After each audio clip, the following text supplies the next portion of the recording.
নমস্কাৰ নিউজ নাৰ ষ্টুডিঅ'ত মই শ্ৰীমন্ত মাধৱ বৰুৱা চাওহক কি আছে আজি আমাৰ সংবাদ ৰজক সমাজৰ উদ্যোগত কৃতি শিক্ষাৰ্থী জ্যেষ্ঠ নাগৰিকক অভিনন্দন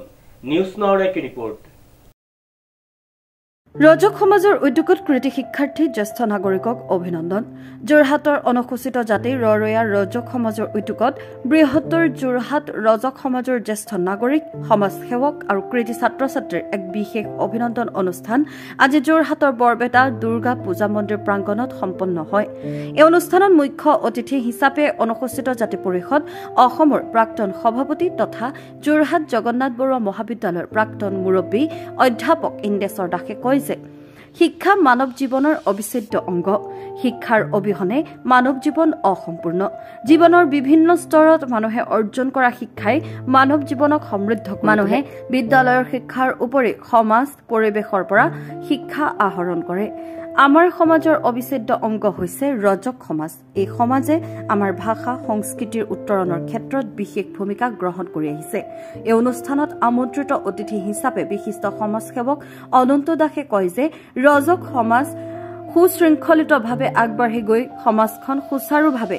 পৰিচালিত হোৱাত গুৰুত্বপূৰ্ণ ভূমিকা গ্ৰহণ কৰিছে এই অনুষ্ঠানে অনুপ্ৰেৰণা যোগোৱাৰ লগতে ছাত্ৰ ছাত্ৰীৰ দায়িত্বও বৃদ্ধি কৰে এই সমাজে এই সকল ছাত্ৰ ছাত্ৰীৰ প্ৰতি আগ্ৰহেৰে বাট চাই থাকে ৰৰৈয়া ৰজক সমাজৰ সভাপতি দুলাল ৰজকৰ সভাপতিত্বত হোৱা এই সভাত উদ্দেশ্য ব্যাখ্যা কৰে ৰাকেশ ৰজকে এই অনুষ্ঠানত বক্তব্য আগবঢ়াই ৱাৰ্ড সদস্য ৰবি ৰজক জীৱন চন্দ্ৰ হাজৰিকা মৃদুল কুমাৰ দাস ৰঞ্জিত দাস গোকুল চন্দ্ৰ ৰজক ৰাজকুমাৰ ৰজক মধু ৰজক প্ৰমুখ্যে বিশিষ্ট ব্যক্তিসকলে ইয়াৰ পূৰ্বে আজি অনুষ্ঠানৰ আৰম্ভণিতে বন্তি প্ৰজ্বলন কৰে ফুলমণি ৰজকে স্মৃতি তৰ্পণ কৰে গোকুল ৰজকে আজি আমাৰ অনুষ্ঠানটো হৈছে অনুসূচিত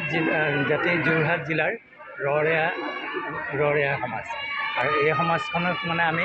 গঢ় দিছোঁ যে আমাৰ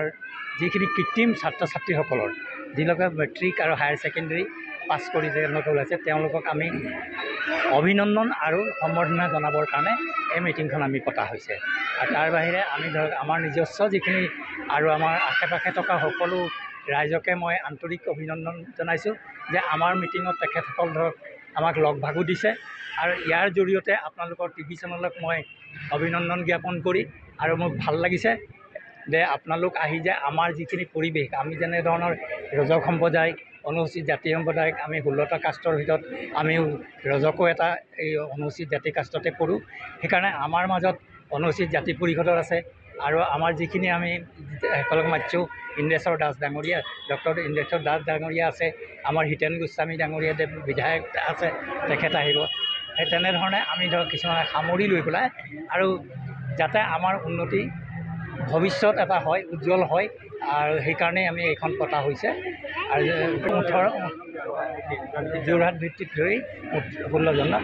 13জনক দিয়া হৈছে কৈছোঁ আপোনালোকৰ প্ৰতি বছৰে আমি এই সম্বৰ্ধনা অনুষ্ঠান বুলিবৰ ক'লে এই প্ৰথম আমি মানে হাতত লৈছোঁ আৰু কাৰণ আমি প্ৰত্যেক জেগাতে দেখোঁ বা আমি নিজেও এটা হেৰি কৰি চাওঁ যে আমাৰ ছাত্ৰ ছাত্ৰীসকলক আমি নিজেহে দিওঁ আমাক দিয়া মানুহ কোনো নাই সেইকাৰণে মই নিজে এটা হেৰি কৰিলোঁ যে নহয় আমাৰ ছাত্ৰ ছাত্ৰীসকলক মনত দুখ পোৱাতকৈ আমি নিজেই কিবা এটা যদি আমি সম্বৰ্ধনা জনাব পাৰোঁ তেখেতসকল আগলৈ উন্নতি হ'ব বুলি ভাবি আমি তেওঁলোকক এইটো সম্বৰ্ধনা জনাবৰ কাৰণে আজি আমি একগোট হৈ তেওঁলোকক উৎসাহ মানে ইয়াৰ আগতে তেওঁলোকে 2-3টা পৰিৱেশন কৰিলে এটা সংগীত পৰিৱেশন কৰিলে আৰু ভূপেন হাজৰিকা ভাৰত ৰত্ন ভূপেন হাজৰিকাদেৱৰ তেখেতে এগৰাকী গান গাইছে আৰু নৃত্যও কৰিছে ৰজক সমাজৰ যিটো জ্যেষ্ঠ নাগৰিক মানে আমাৰ আগত যিখিনি আছিলে মই আজি মানে ধৰক দায়িত্ব লোৱা বৰ বিশেষ দিন হোৱা নাই তথাপি আমাৰ আগত বহুতো আমাক যিখিনি মানে দায়িত্ব দেখুৱালে সমাজখনৰ কাৰণে তেখেতসকলক মই মানে এটা সম্বৰ্ধনা জনাবৰ কাৰণে জ্যেষ্ঠ নাগৰিক হিচাপে মই এটা হেৰি লৈছোঁ মানে ৰজক ছাত্ৰ ছাত্ৰীক কৰিছোঁ আমি ৰজক